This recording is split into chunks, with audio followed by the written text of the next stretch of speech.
Okay, back. Continuing with this book. Alrighty.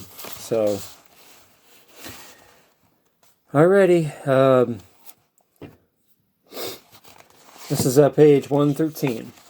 The pyramid with the all-seeing eye as the capstone, which is a symbol of the eye of Lucifer, can be found on the back of an American Federal Reserve note for $1. We will study how this satanic occult sign became an emblem of the United States monetary system in the next chapter. Very few Americans know that more than 50 of the signatories of the Declaration of Independence were either Masons or Rosicrucians and were much into the esoteric secret sciences such as astrology, numerology, tarot, Kabbalah, etc. Our own Benjamin Franklin and Thomas Jefferson were both expert astrologers, occultists.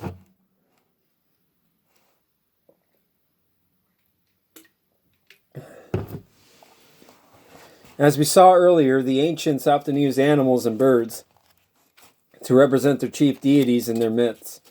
The phoenix to the Egyptian was a species of the heron family with long crest feathers. The name Phoenix to the Egyptians, as to other pagan nations, was a name that symbolized the sun god under the names Ra and Osiris, and in later times was also their embodiment in the planet Venus, which is the morning star or east star. The name Phoenix, as we pointed out earlier, means shining one, and so does the name Lucifer. However, it was the eagle, Sumerian symbol, which took flight daily across the vault of heaven and traversed the celestial dominion of the stars and constellations, descending toward the rising sun from the storm clouds of Adad, spelled A-D-A-D-A-D. The eagle was a symbol of the sun god as the spring and morning sun, victorious over the powers of darkness and the underworld through which he passed mightily. That's taken from Man, Myth, and Magic, Volume 5, page 115. As several times throughout this book, we have tried to show that it is Satan, Lucifer, who is being worshipped through a camouflage of pagan gods symbolized as humans, animals, or birds. It was Lucifer who was the original light bearer, Isaiah chapter 14, verse 12. Now this sacred bird of light, the phoenix, who was also symbolized as a peacock, and heron, spelled H-E-R-O-N, is also worshipped today among the American Indians as the eagle. Very few Masons, like the Roman Catholics, understand the religion they blindly serve. They're told to do things they don't understand, and they do them without questioning why. And so is it among the Protestant circles, and they never think to check the words their pastors have told them with the Holy Scriptures themselves, as the Bible clearly states, quote, "Prove all things, hold fast that which is good," unquote. 1 Thessalonians chapter 5, verse 21. Very few Masons know that Albert Pike, this highest authority of Freemasonry, the prince adept, mystic, poet, and scholar of Freemasonry, was himself also the head of the Palladists, another secret society which openly worshipped Lucifer and was bent on destroying Christianity, replacing it with the worship of Lucifer himself. Palladists, that's spelled P-A-L-L-A-D-I-S-T. So you can look that up. Albert Pike, the head of the Freemasons, was also an apostle of Lucifer. Here from the Encyclopedia of Religion and Ethics, Volume 12, page 204, we read the following, quote, "The latter group, with which we are mainly concerned, was known under the alternative names of Luciferians and Palladists. They were said to adore Lucifer, the equal and foe of Adonai, Jehovah. He was in their view the god of light, the good principle, while Adonai was the god of darkness, the evil principle. In short, he was Satan himself. This worship was founded on a dualistic philosophy and was a sort of topsy-turvy Christianity. The name of Palladius is derived from a palladium with which they were said to revere, namely the Baphomet, or grotesque idol, the worship of which was one of the articles of accusations against the Knights Templars in the 14th century. It was alleged that the Baphomet was preserved in secret through nearly 5 centuries after the suppression of the order and ultimately carried by one Isaac Long in 1801, together with the skull of the last Grand Master, the unhappy Jacques de Molay, from Paris to Charleston in the United States of America. These relics were averred to have there become the sacred objects of a society which was a development of Freemasonry. The head of the society, we are told, was one Albert Pike, under whose influence it spread all over the civilized world. After Albert Pike's death, Adrian Lemmy transferred this Luciferian secret society from Charleston to Rome, and it was reported that the most foul, cruel, and obscene rites, along with the adjuration of Christ and his religion, accompanied by the appearance of Satan himself, were all part of the ceremonies that took place during their meetings. See Encyclopedia of Religion and Ethics, Volume 12, page 204. From the beginning of this book, we have to show the reader that there is a spiritual conflict between God and Lucifer and Christians and Luciferians. We have tried to show through history how Satan has indeed been working little by little to condition the world into worshiping him through various camouflages. And it's not so camouflaged today. It's the adoration of Lucifer, or the propaganda that is being played out in the media and being brainwashed with. TV shows like Lucifer, where I've never watched it, never bothered to. I know it's a stupid, silly show or whatever, but he's helping to solve crimes, but they're portraying him as this, misunderstood, this guy who got a bad rap and blah, blah, blah, blah, blah. But as time goes on, the mystery religions are the ones that are getting more and more out in the open, and they're getting more and more converts. And Lucifer, and at least here in America and other places, is becoming more and more and more in our face and more popular amongst the millennials and others. But yeah. So, just like Lucifer tried to overthrow the worship of Adonai, Jehovah, in heaven, so does Lucifer have him a worldwide conspiracy working today behind the public eye that is bent on destroying the Christian religion and establishing a Luciferian government on this earth. Just as Christ commissioned his people to go and preach the gospel to every kindred, tongue, and nation, so does Lucifer have his apostles who are as determined to promote their God through spiritual wickedness in high places. Ephesians 6:12. Just as our Lord gives his people the spirit of prophecy, Revelation chapter 19, verse 10, so does Lucifer give his people the spirit of divination. Acts chapter 16, verse 16. This gospel of Lucifer is Illuminism. It is the foundation of the various secret societies.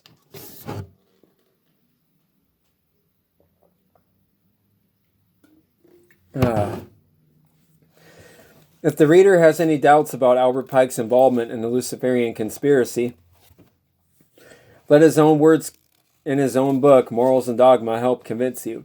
Here from page 787 is how Pike slowly instructs unsuspecting Masons about the importance of the eagle, which is another emblem of Freemasonry and from ancient times a symbol of Lucifer.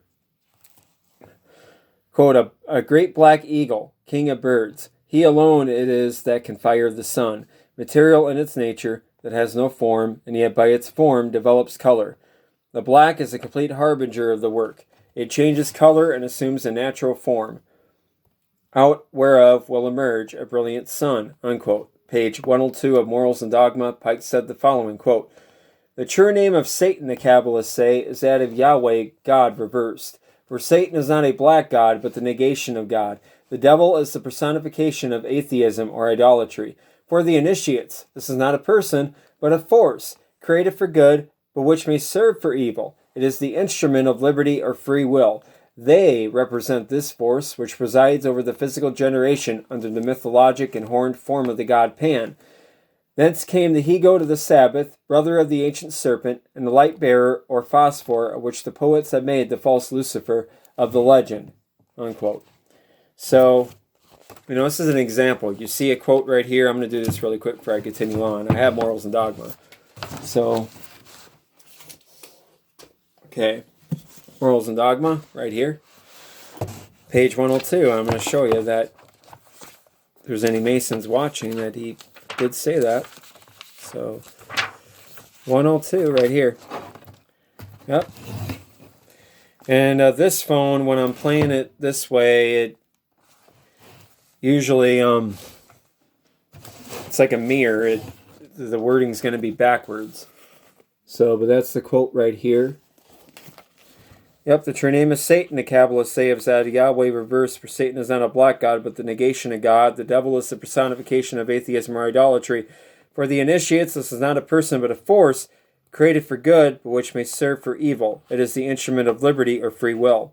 Notice he calls it a force. Makes me think of, the Force in Star Wars. We know that's, Illuminati propaganda. But anyways, okay. Now on page 321 of Morals and Dogma, Pike says the following, quote, Lucifer the light bearer, strange and mysterious name to give to the spirit of darkness. Lucifer, the son of the morning. It is he who bears the light, and with its splendors intolerable blinds feeble, sensual, or selfish souls. Doubt it not. And that's an interesting quote, because I can go on that page and 321, and yes, he does say that, but it's interesting. I used to use this too to say that he was saying that he bears the light in a good way. I'd have to make a whole other video where I'm showing what I'm trying to articulate to you here, but that's not the time right now. I'm reading out of this book. But anyways, that is a quote that I probably need to get into sometime. But anyways, I'll continue. Just as the Word of God is the light that shines through the darkness, ignorance of this world, so is there a counterfeit light called Illuminism that actually derived from the name Lucifer. For Lucifer, as we have already seen, means the illuminated one or shining one. Speaking about this counterfeit light, Illuminism, Gerald P. Winrod, D.D., states in his booklet, Communism and Prophecy, History America, page 37, quote, As divine illumination is experienced in the soul of the believer through contact with the Holy Spirit, so also there is a counterfeit light that poisons human thought and produces decay. There are seducing spirits that impregnate human minds with doctrines of devils. There is a white light of spiritual illumination, but there is also a black light of demonic illumination. Satan himself is transformed into an angel of light. Illuminism is black magic. Janes and Jambres manipulated these powers in the days of Moses. The attack is as old as sin on the planet. I'm not 100% sure about the pronunciation of those names. Janus or Janes, spelled Jannes, and Jambres, and that's spelled Jambres, and those are characters in the Old Testament. Luciferians teach it is Christ who is the impostor and the evil one, while it's Lucifer who is the good God. Like modern witchcraft, Luciferians do not believe that Satan exists. They do not believe Satan and Lucifer are the same God. Another apostle of Lucifer, like Albert Pike, who was equal in the knowledge of the Hermetic sciences, witchcraft, was one Aleister Crowley. We will examine more shocking facts about Albert Pike later on. Aleister Crowley, 1875 to 1947, wrote many books on magic. He was violently against God and Christianity, saw himself as a messiah of a new religion. He was a member of the Hermetic Order of the Golden Dawn, headed at that time by Samuel Liddell Mathers, who later expelled Crowley from their secret society. This secret society, which exists today, taught the use of magical weapons and practiced ceremonial magic mixed with drugs and sex. As a child, Crowley was brought up in a Christian environment where he learned of the warning about the beast of Revelation and its number of doom, 666. However, this warning took just an opposite effect on him. Because of his terrible behavior as a child, his mother said to Crowley that he reminded her of the beast of the book of Revelation that came out of the depths of the sea, with horns on his head, blaspheming God. Later, as Crowley developed a deep-seated hatred for Jesus Christ, he became ever more zealous in trying to destroy Christianity. To show his rejection of God and the Bible, not understanding what the beast symbolized in the Bible, his ignorance led him to proclaim that he was the beast 666, and finally found a name that he could use that would add to that number 666. The name he used was the wild beast, which in Greek, Tometa Ophion, adds to 666. Like Ahab and Jezebel in the Bible, he made an all-out effort to promote the mysteries of sun worship. He held, according to Crowley, meetings with what he called a secret chief, familiar spirit called Aiwaz, spelled A-I-W-A-Z. This Aiwaz helped in writing one of his books called the Book of the Law, where Crowley summed up his magical philosophy with his motto, "Do what thou wilt shall be the whole of the law." In Crowley's book, Magic in Theory and Practice, he states the following, quote, "The devil is, historically, the god of any people that one personally dislikes. This has led to so much confusion of thought that the beast 666 has preferred to let names stand as they are and to proclaim simply that Aiwass, the solar phallic hermetic Lucifer, is his own holy guardian angel, and the devil, Satan, or hated of our particular unit of the starry universe. This serpent, Satan, is not the enemy of man, but who made the gods of our race, knowing good and evil. He bade know thyself, and taught initiation. He is the devil of the Book of Thoth, and his emblem is Baphomet, the androgen, who is the hieroglyph of arcane perfection." Unquote. Crowley goes on to say, quote, "But moreover, his letter Ain, the I, he is light, and his zodiacal image is Capricornus, that leaping goat whose attribute is liberty." Unquote. Now, it was the same Aleister Crowley who helped establish an order of Rosicrucians in San Jose, California. Crowley is numbered among other magicians and sorcerers such as Emanuel Swedenborg, Sir Richard Kelly, Eliphas Levi, Alice Bailey, and that pot-smoking medium named Madame Blavatsky, founder of the Theosophical Society, which we will study in a moment as one of the leaders of modern spiritualism today. And by the way, that order of Rosicrucians that he's talking about here in San Jose is the AMORC, Ancient Mystical Order Rosicruci. And that order is one where I have read some of their stuff on here, and they're an interesting group of people. Because the books Aleister Crowley wrote were exposing the secrets of the occult. In 1912, Crowley received an unexpected visit at his flat in Victoria Street, London, from one Theodore Roos, a high-ranking German Freemason and also an agent of the German secret police. Theodore Roos had come out from Germany for the express purpose of meeting Crowley and accusing him of giving away magical secrets. Among the occultists, giving away secrets is a crime punishable by death, as it is in Freemasonry, and since there is little difference between any of these secret societies, this vow of secrecy applies to all occultists. Now, this Theodore Roos was not only a high-ranking German Freemason, but belonged to another secret society called Ordo Templi Orientis, or Order of the Templars of the East, that the infamous pot-smoking Madame Blavatsky and Karl Kellner, an associate of Blavatsky, founded in 1902. Now, special attention should be given to this Ordo Templi Orientis, for it centers around much of the Antichrist movement among our young people today.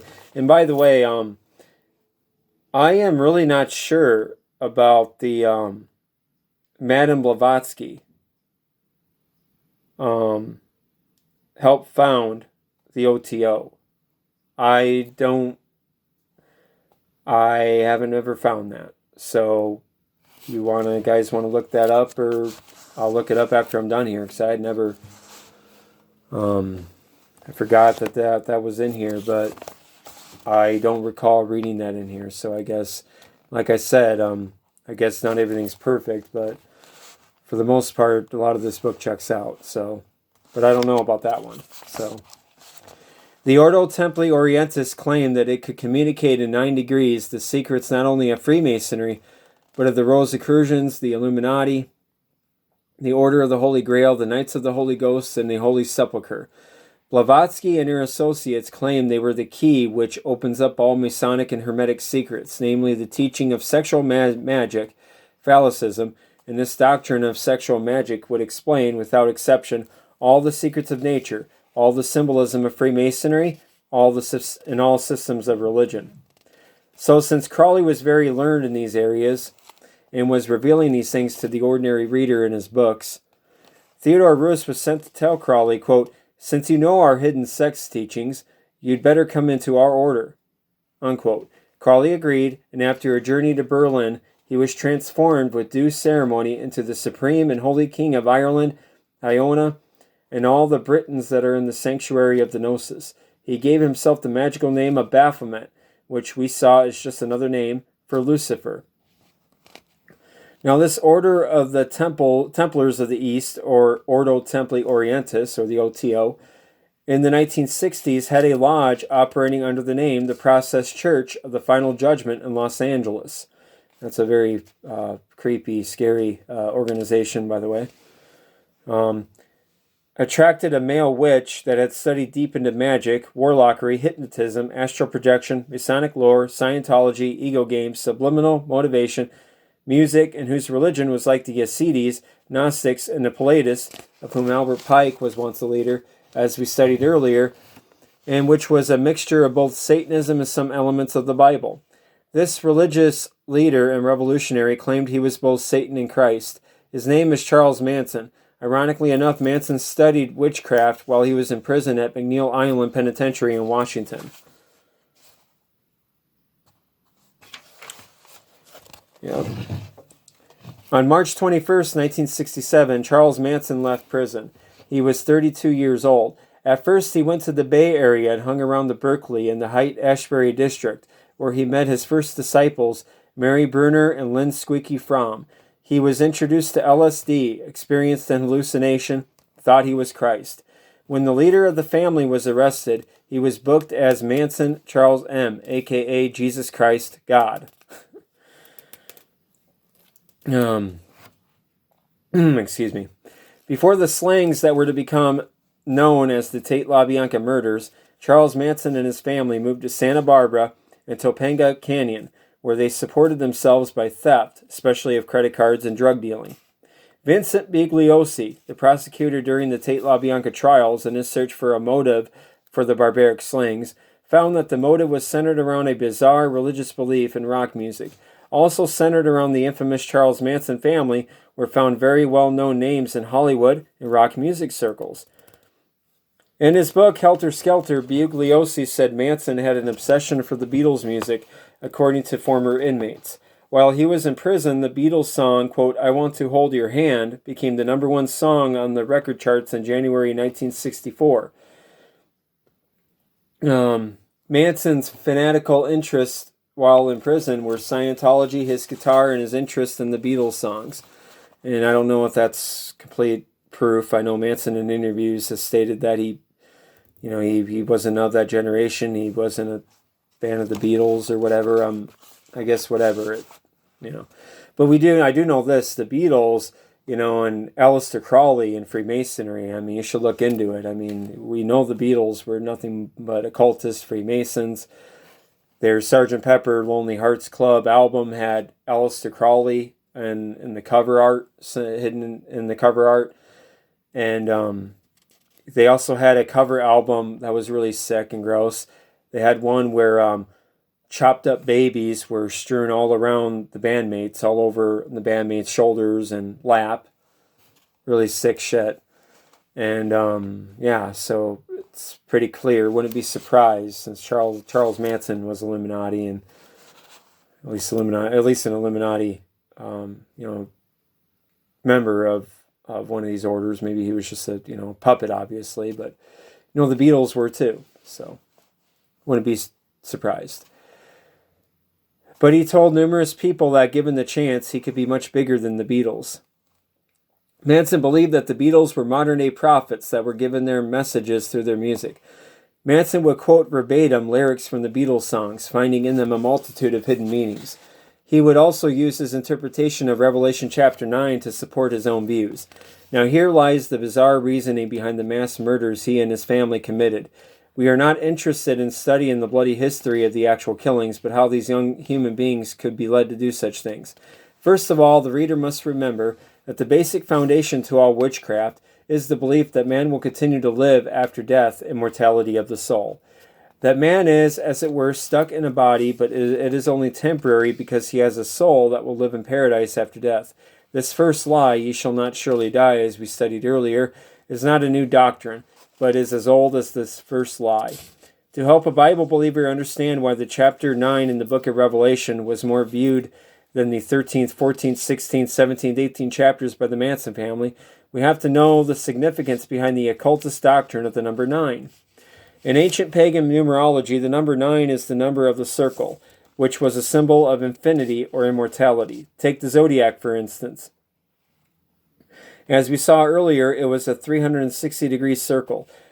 Now, the numbers 36 and 360, both important to astrologers, would add to 9 if their components were separated and added. 3 plus 6 equals 9. 3 plus 6 plus 0 equals 9.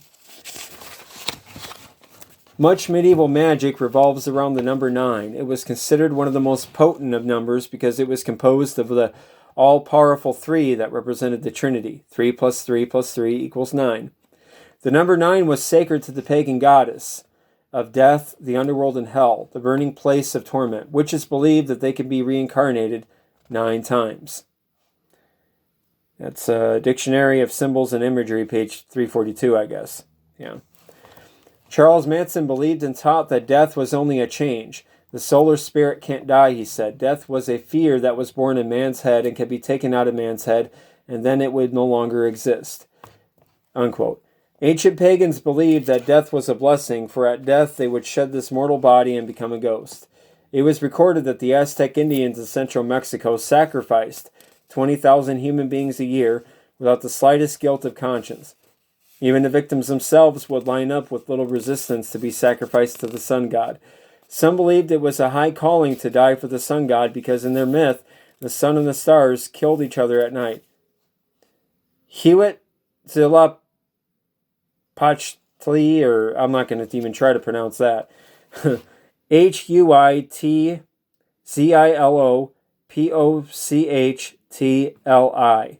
That's an Aztec sun god. It was reborn every morning. The bloody sacrifices of the Aztecs were believed necessary because the sun god was nourished by human blood. Most of the wars carried out against their neighboring tribes were to get unwilling victims to sacrifice. Charles Manson taught his disciples that they were living in the age of Armageddon. Now, isn't that interesting? And the word he used for this great battle was helter-skelter. Now, that's interesting. The Protestant Church taught that too, and so does many of the secret societies, as I read to you in their books, talk about the last days, the end of days. And, then even with the Christians, they're talking about we're in the last days. I'm not, like I said, this author believes that. I'm not knocking him for it. Just telling you, isn't that interesting that these secret societies, believe in their own way that they're living in the age of Armageddon. He taught his followers that the Battle of Armageddon would be fought by a race war between the blacks and whites. There are 2 keys to understanding this ignorant man's murderous propaganda and his false interpretation of the book of Revelation. 1, the number 9 of witchcraft, as we have seen, identified with death, hell, fire and brimstone, and also the immortal soul. Hence, Manson's whole religion was based on his interpretation of Revelation chapter 9. The second key to understanding the Manson madness was the revolutionary propaganda from the Beatles' songs. John Lennon of the Beatles can be quoted as saying, quote, "Christianity will go. It will vanish and shrink. I needn't argue about that. I'm right, and I will be proved right." Where the Beatles are more popular than Jesus now, unquote. That was reportedly said by him in the St. Louis Globe-Democrat. That's who quoted him. August 5th, 1966. Quoted from The Death of a Nation, Stormer, Liberty Bell Press, 1968, page 67. And we know the Lennons, connection with Crowley. Sean Lennon, John Lennon's son. You should look into him. He has a thing for Aleister Crowley, too. So, yeah. What came to pass about the Beatles and John Lennon's tragic death is public record, but Christianity is still here and will continue until Christ's second coming. Saith the Lord, quote, "These shall make war with the Lamb, and the Lamb shall overcome them. For he is the Lord of lords and King of kings, and they that are with him are called and chosen and faithful." Unquote. Revelation 17, verse 14. A decade after the Tate LaBianca murders, it was reported that evil propaganda messages were found in some Beatles songs. This article appeared in the San Antonio Light, Monday, February 1st, 1982. The headline read, quote, "Backward masked Satan promos found on some rock and roll records," unquote. Evil messages were not only found in the Beatles' music, but also in other rock groups such as Led Zeppelin, Queen, Black Oak, Arkansas, and the Electric Light Orchestra. This subliminal technique of hiding satanic messages is known as backward masking. Messages that cannot be heard when played forward are implanted in the songs. This backward masking of messages can only be understood when the record is played backwards. This is done by placing the speed of the turntable in neutral position, then spinning it by the finger backwards at a speed where the voice of the group is distinguishable. The Led Zeppelin song Stairway to Heaven, who, Led Zeppelin, not, what's the lead singer's name? I'm having a brain fart here. Who is the lead singer? Dang. Jimmy Page. Or he was the lead guitarist, sorry. He was a major Crowley fanatic. But anyways, the Led Zeppelin song Stairway to Heaven played backwards can be heard to say, "My sweet Satan, the one will be sad who makes me sad, whose power is Satan," unquote. Forward, the lyrics say, "Yes, there are two paths you can go by, but in the long run, there's still time to change the road you're on," unquote. And I'll continue with this with the next video I'll be making tomorrow or a couple days or so. That's I ended off on page 126. So thank you for listening. Take care. Have a good night.